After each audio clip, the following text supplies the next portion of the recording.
Welcome to the Growing in Grace podcast, where you can listen in on some casual conversation about the good news of Jesus without all of the inconsistent religious double talk. If you've ever struggled with feelings of hopelessness, guilt, and despair, or wondered if you're really right with God, it's time to discover the true freedom that comes with the gospel of unlimited and overflowing grace. I'm ready to go. Here we go. The Growing in Grace podcast, growingingrace.org. I'm Joel Brueseke, the Breeze Man, along with Mike Kapler. They call him the Cap. And that's what, I've known you as the Cap for many, many, many, many years now. And that's how I was probably introduced to you. And I heard you on the radio. You were a radio man, and then I became a radio man working with you. And, during my life, all my life, I've been called the Breeze, or Breeze Man, or Breezer, because of my last name, Brueseke. But my name doesn't look like, if you would spell it out, it looks like Brueseke, or Brueseke, and I've been called a lot of things, but I imagine people haven't really had that problem with your last name. Kapler. Well, Kapler. You never know. You never know. I think it was somebody that I worked with in radio back in the 80s who came up with the Cap. The Cap? Yeah, I'd taken some time away from it in those early days of Christian radio and came back, and I think he coined the phrase, Mike Kapler, the Cap is back, is kind of how and then it went from there. No. And we had another Mike or Michael at the radio station, so if we were on the air together, I don't know, Cap just stuck somewhere along the way because it was easier. Yeah. Since we already had a Mike. Every once in a while it was Mike and Mike, but otherwise, yeah, the Cap and yes. Michael. Mike and Mike on the mic. Mike and Mike on the mic.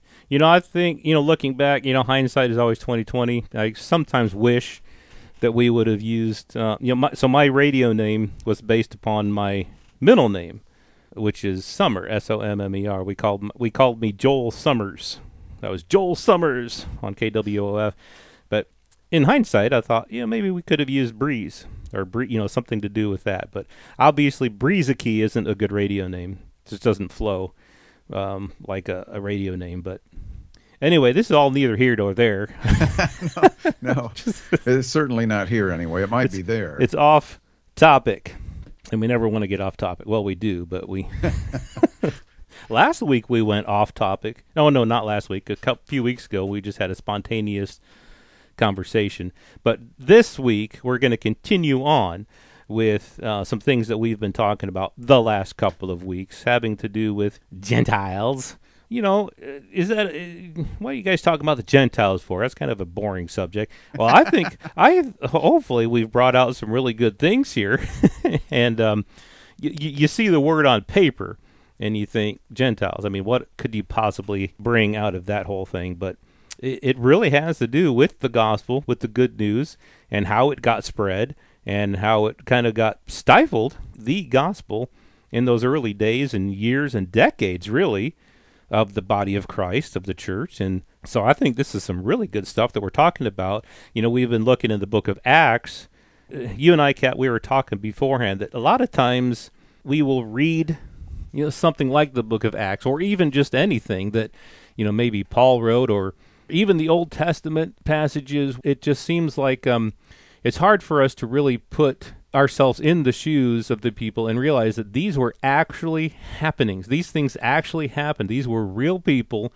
These things really happened. It's like we're reading a story, and you don't really necessarily, you read through Acts, for example, and you just, it's a story, and you don't necessarily put yourself in their shoes as if they were real people. But this all has to do with how the gospel did and didn't get spread initially to the Gentiles, to non-Jewish people.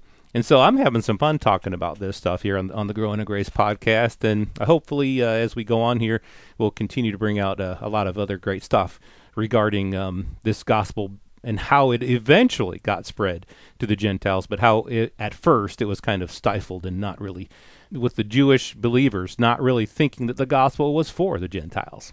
Yeah, I think, like you said, it's not so much like we look at the Bible as a fairy tale because we believe it, but like you said, it's sometimes we read it more like a storybook, and we don't always relate to the reality of real life situations and what was going on for these people back at that time. It's hard to relate to what life would have been like for them, and the travel and the just a variety of challenges that were going on at that time, especially considering this death and resurrection of the Messiah, the risen Jesus.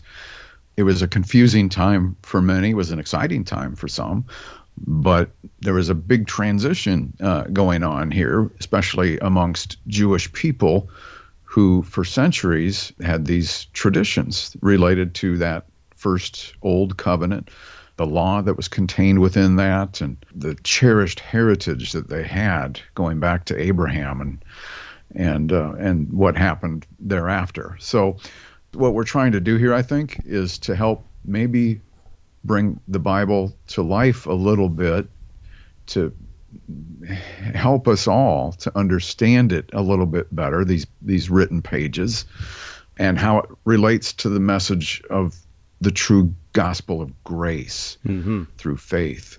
Now, last week we were talking about Acts chapter 10, I think is where we kind of camped out, and I read a lot of verses that we don't usually take the time to do here on the podcast, but we kind of wanted to hit home a point. And the nutshell version on it here, as we just reflect back real quickly, is that a number of years went by.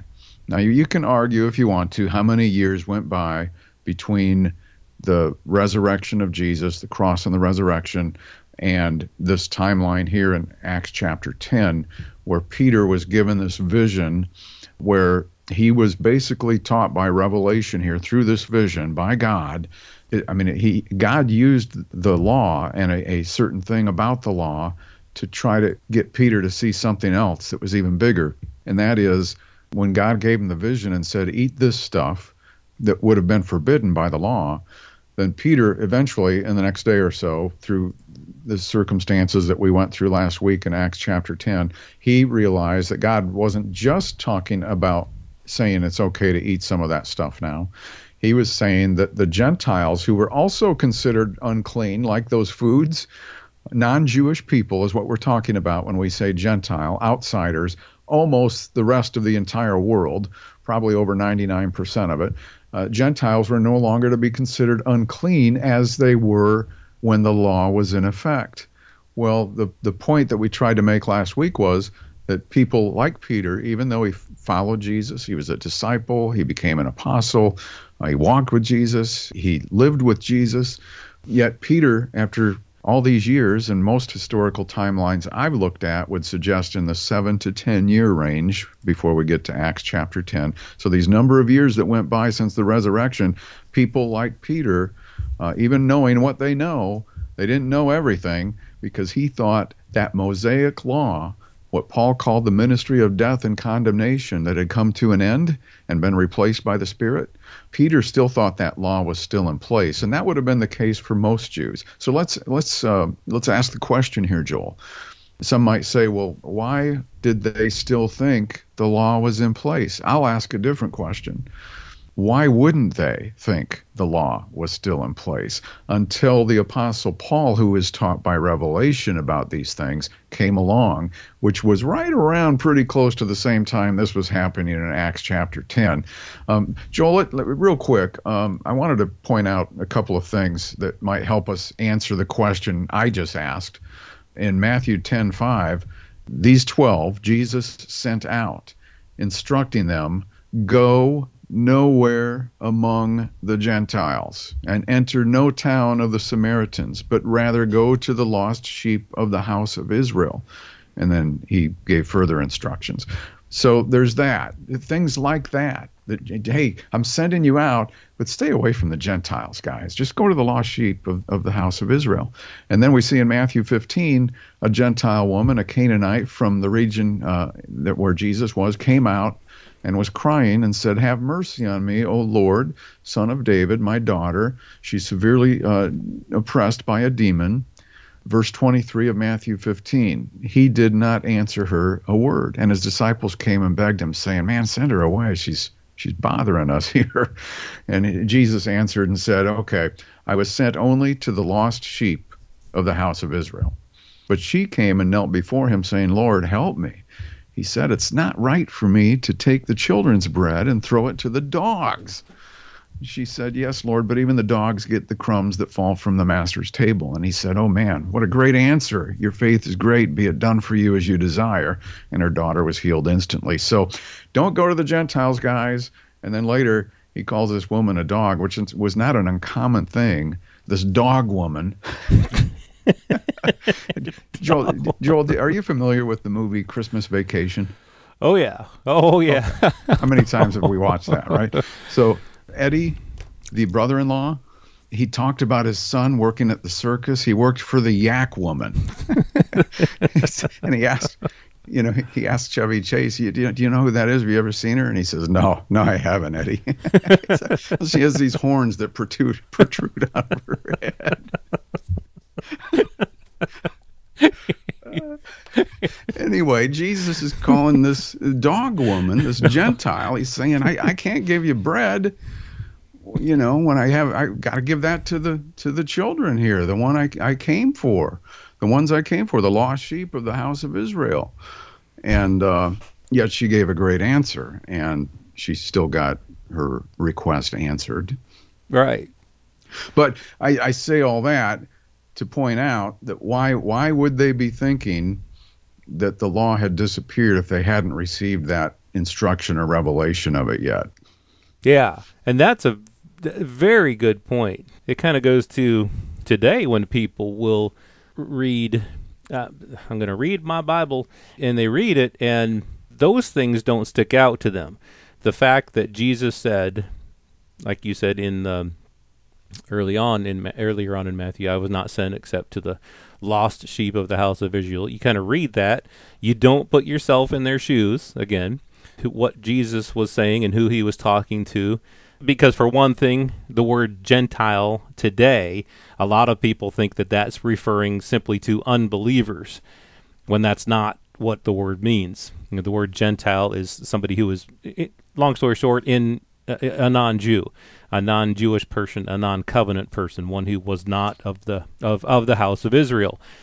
And Jesus said, do not go their way. And then, like you said, with this the woman, she was a Gentile, and he's like, no, this what I have is not for you. Yeah, but, and then, oh, okay, I see you have faith. And so you see something forming here, something that had been foretold in these Old Testament scriptures. It had been revealed there that this thing would not be just for the Jews, but it would go to the Gentiles too. But I think even a lot of Jews didn't quite see that or believe it or understand it. And so when Jesus was telling his disciples, don't go the way of the Gentiles, I've only come for the lost sheep of the house of Israel. Okay, yes, we get that. We understand that. Okay, this isn't for the Gentiles. At least that was their mindset. This is for Jewish people only. If you look in Matthew, Mark, Luke, and John, and Jesus and his teaching of the disciples, there's not like a clear gospel message like what Paul gave many years later. So the gospel was revealed supernaturally to Paul, from God himself. And Paul, in Romans and in Galatians and in various places, you can see a clear explanation of what the gospel is, having nothing to do with the law. You don't really see Jesus saying the gospel is salvation by grace through faith apart from the law. You just don't see that. But you see hints of it. Beforehand, Cap, we were talking about this in Matthew 22, the parable of the wedding. Some people, the kingdom of heaven is like a certain king who arranged a marriage for his son. Invitations were sent out, but the people who received the invitations didn't want to come. And in fact, they seized the guy's servants, treated them spitefully, and killed them.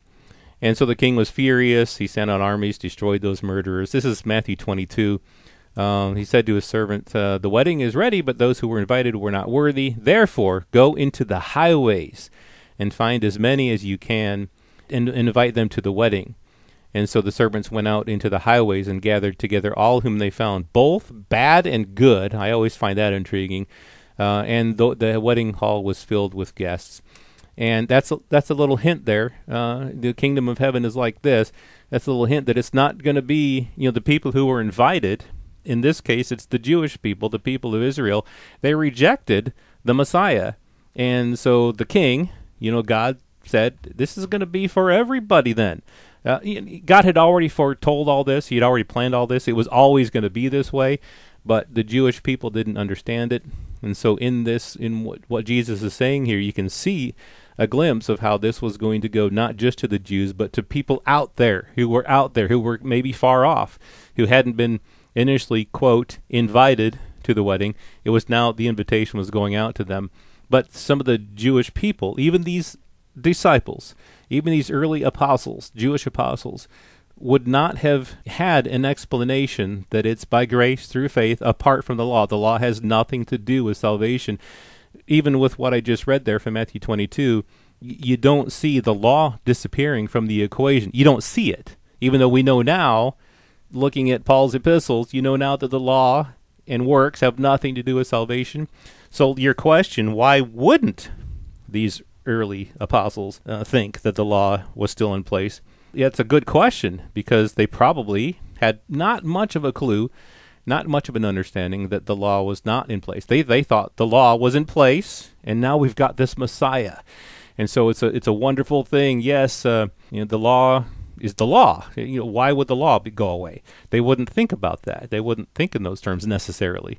And so they would think that now we have the law plus the Messiah. And so in those early days of the church, as we read through Acts, if you read with that mindset, that they didn't necessarily understand that the law was no longer in place, was no longer a thing as far as salvation went and for any purpose, you can understand maybe why. And again, they hadn't received a clear explanation that the Gentiles were now a part of this. If you read Acts and other epistles and think with that in mind, maybe a clearer picture will form, and you can understand why it was so hard in those early days, years and decades, for them to accept and to realize that Gentiles were now included.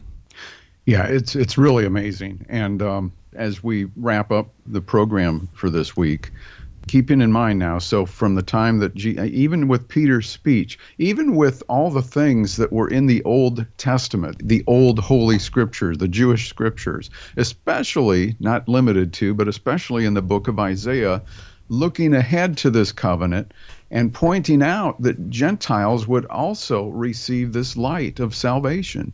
It's there. Mm-hmm. But it was a confusing thing for people to wrap their minds around when it came to the Jewish people and how the law still played into this thing somehow with salvation. So it was a tricky thing, because we see pretty much from the book of Acts, from the time that people had the Holy Spirit poured out on them in Acts chapter 2 up until here in Acts chapter 10, any sharing of the gospel was from Jews to other Jews until this revelation that Peter received, and he was still working through it. Acts 10:35. Let me start with 34. Peter opened his mouth and said to Cornelius and those who were around him, the Gentiles and the Jews who were with him, he said, "In truth, I perceive that God shows no partiality, but in every nation, whoever fears him and works righteousness is accepted by him." You pointed this out before, Joel. That statement in Acts 10:35, that's not what Paul said. Right. Paul said it was not by works of righteousness which we have done. So there's a learning process for every human being. There's nothing wrong with that. I think sometimes, we tend to put certain people on pedestals and we just think that they're flawless and they knew everything, and that wasn't the case with these guys. God worked through them, yes, but God can work through you too. And yes, there were fantastic things that were happening back in those days with God moving through people with signs and wonders. But that doesn't mean that they weren't human and that they still weren't learning and growing in their knowledge of the truth. Yep, and there's more to say about that, because we talk about Peter's evolution in understanding things, and even when he did come to a more clear understanding of the gospel and how the Gentiles were included, others called him out. So other Jewish believers began calling Peter out for eating with those dirty Gentiles. So it wasn't all just fine and perfect once Peter got his revelation. The learning process continued for the rest of the Jews. And we'll talk more about that next week. on Growing in Grace. This has been Growing in Grace with Mike Kapler and Joel Brueseke, heard online through various internet sources around the world each week. Access past programs by visiting growingingrace.org. Share it with a friend and listen again next week for more Growing in Grace.